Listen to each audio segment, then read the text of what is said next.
You'll also see the white hair that runs from the back down to his ruff, and that's why they're referred to as silverbacks. Every male grows up to be a silverback. Now, females don't have that coloration, it's just the males. As I said, he's 21 years old. He weighs about 425 pounds. So, and he's not really an unusually large male, so they can get even bigger than that. Very strong and very fast for all their size. Now, Sela's having him put his hands on targets. That's what we call those wood dowels. And that's just to make sure we know where his hands are while she's in such close proximity to him.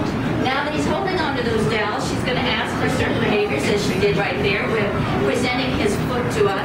So what we can do is we can check that foot for any cuts or wounds that might have occurred just from walking out in his habitat. He may have had a cut.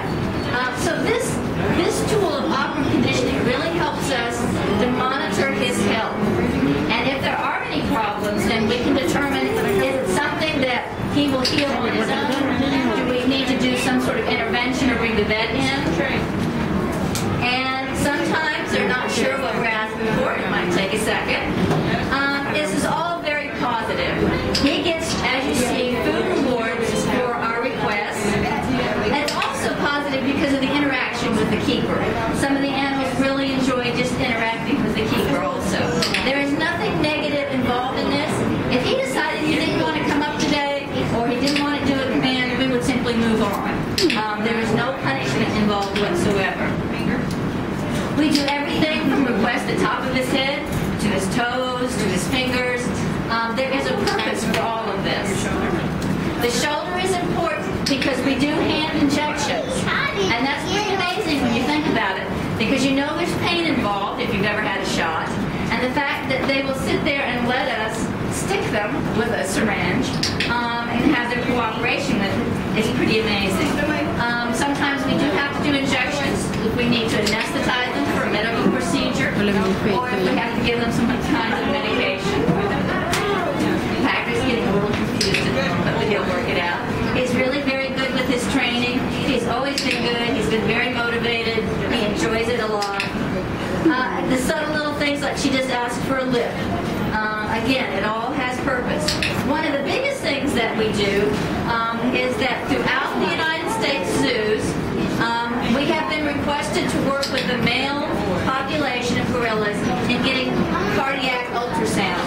We have found that male gorillas do have some heart problems. And so we are training these male gorillas to do awake cardiac ultrasounds, which means they have to position themselves for a while we rub that wand with the gel on their chest to get the ultrasound. It's been very helpful in being able to monitor these animals and to know if there are problems and how they're progressing through the years. Now, some of our gorillas will not be in a social group, per se, of females and offspring. In zoos, we only have so much space, and since there can only be one male to numerous females, the extra male population, we are now establishing bachelor groups. Patrick's watching something else here at the moment. Sometimes we get very interested in just watching you all as much as you are interested in watching them. So as she's asking for him to touch the target, there he goes. He's gone bipedal to stand up, and now we're going to pass that on, and he's going to take a look at you, make sure you're okay, and then he's going to hopefully touch that target while you hold it. But first he's got to look you over and make sure that you're all right. He decided that was all right. And he did it all right. Thank you so much for helping us. We'll do it on the other side so that everybody on the other side can get a good look at it.